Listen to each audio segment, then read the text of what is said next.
नमस्कार। भगवद गीता की इस श्रृंखला में आपका स्वागत है। पिछले एपिसोड में हमने अध्याय 1 के श्लोक 7 और 8 का विश्लेषण किया, जहां दुर्योधन ने अपनी सेना के प्रमुख योद्धाओं का वर्णन किया।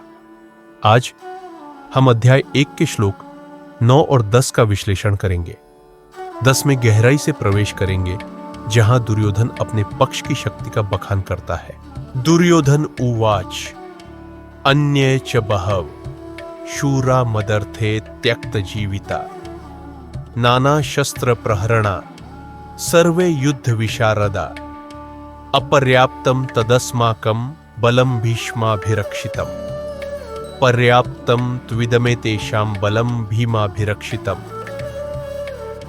श्लोक 9 में दुर्योधन कहता है, अर्थात मेरे लिए अपने प्राणों का त्याग करने को तत्पर अनेक शूरवीर हैं, जो विविध प्रकार के शस्त्रों से सुसज्जित और युद्ध में निपुण है। यहां दुर्योधन अपने पक्ष की शक्ति का बखान करता है, लेकिन यह आत्ममुग्धता और अहंकार का प्रतीक है। वह भूल जाता है कि युद्ध में केवल संख्या नहीं, बल्कि धर्म और सत्य की भी आवश्यकता होती है।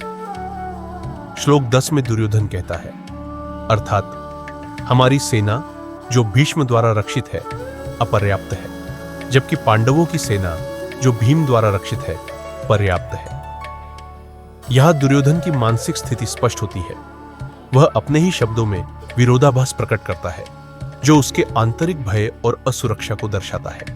भीष्म पितामह, जो कौरवों और पांडवों दोनों के पितामह हैं, धर्म और कर्तव्य के बीच उलझे हुए हैं। वह जानते हैं कि पांडव धर्म के पक्ष में है, लेकिन अपनी प्रतिज्ञा के कारण कौरवों के साथ है। भगवान श्री कृष्ण, जो पांडवों के सारथी हैं, धर्म के प्रतीक हैं, उनकी उपस्थिति इस युद्ध को धर्म युद्ध बनाती है, जहां अधर्म की हार निश्चित है। आज के समय में भी हम दुर्योधन जैसे व्यक्तियों को देखते हैं, जो अहंकार और आत्ममुग्धता में डूबे होते हैं। वहीं भीष्म जैसे लोग कर्तव्य और धर्म के बीच संतुलन बनाने का प्रयास करते हैं। परिवारों में भी बुजुर्ग सदस्य भीष्म की तरह धर्म और कर्तव्य के बीच संतुलन बनाए रखने का प्रयास करते हैं, ताकि परिवार में शांति बनी रहे। अन्य धार्मिक ग्रंथों में भी अहंकार और कर्तव्य के बीच संघर्ष का वर्णन मिलता है। यह दर्शाता है कि यह संघर्ष सार्वभौमिक है।